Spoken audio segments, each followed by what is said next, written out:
So being a teenage girl is the worst, but it gets to be the literal worst when you get bitten by a werewolf and your first period all at the same time. And that's the plot of Ginger Snaps, the most perfect spooky season movie that I'm going to be talking about today.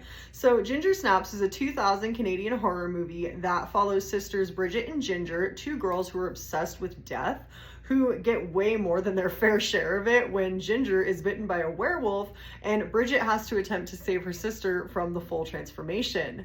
Now, this movie is visually crazy because the first 70% of it is this very moody fall, very 2000s, very of the time aesthetic that it almost looks like a made-for-TV movie or like a Halloween episode of a teen drama. And I don't hate that. I actually really love that. But then it switches up in the final act and you get all of these incredible special effects that we were kind of getting teased with the whole movie. And all of a sudden, it's like you're watching a different movie from before, yet both are good. When you think about it as a concept, it almost seems like it could be a bad movie, like it wouldn't work, but it's not. It actually somehow really works, and I was really surprised about that. But the plot of the movie is what actually keeps you there. This movie gets compared a lot to Jennifer's Body, one of my favorites. And on the surface, I can very much see that. It's very much two girls undergoing a transformation and destruction ensues. But the real comparison between those two movies lies in the emotional hell that is being a teenage girl.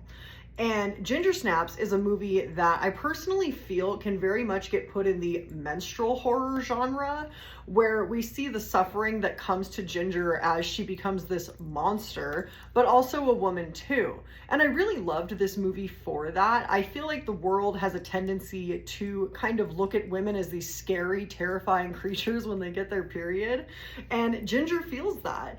But there's also a power in that too. There's a power in having the ability to create life, and in a way you also get to kind of scare away the world with threats of a bad mood during a period. And Ginger starts to feel like she now is somebody with this werewolf transformation that she has. And this movie has a lot of metaphors for puberty and the horror, I'm using a lot of quotation marks today, that is supposedly becoming a woman. And while it can be scary, there's also an enlightenment there. Earlier this year, I talked about another menstrual horror, Valerie's Week of Wonders, where Valerie is seen as a witch for getting her period, and Ginger is seen as a monster. And I think it goes to show the fear that the world has of the female power, of female rage, and femininity as a whole. And I don't know, maybe the world should be afraid.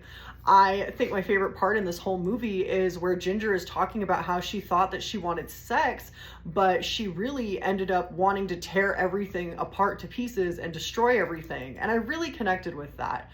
I think there's a rage that exists within women where we want to destroy everything in our path, but we know that we're seen differently from men, and so we don't necessarily get the same treatment if we act that way. And so there's this inner frustration that just builds and builds and builds. So overall, I really liked this movie, and I see why it's a cult classic. I want to rate it an 8 out of 10 because I was so into it, and there are 2 sequels that I might talk about in the future.